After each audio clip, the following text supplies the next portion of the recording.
So I was in prayer with the Lord, and I was just going to end on myself. I mean, every complaint that I could complain about, the way that I looked, my personality, circumstances, everything, I was just laying it all at God's feet and just really giving him an earful.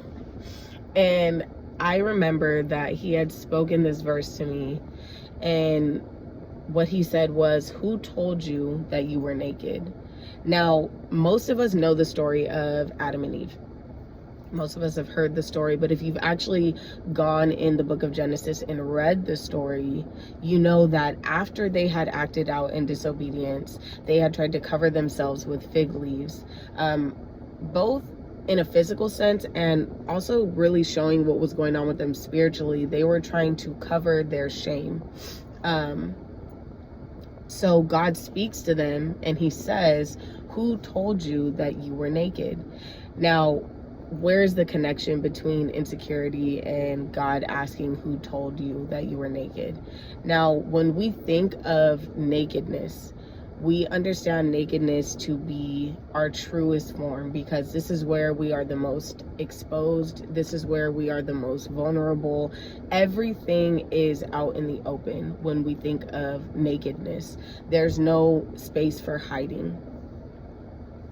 So as I was complaining to God, he spoke this to me in a sense of getting me to understand, you are complaining about yourself in your truest form, in your rawest form, and why are you doing that? Who is telling you to complain about who you are, who I created you to be?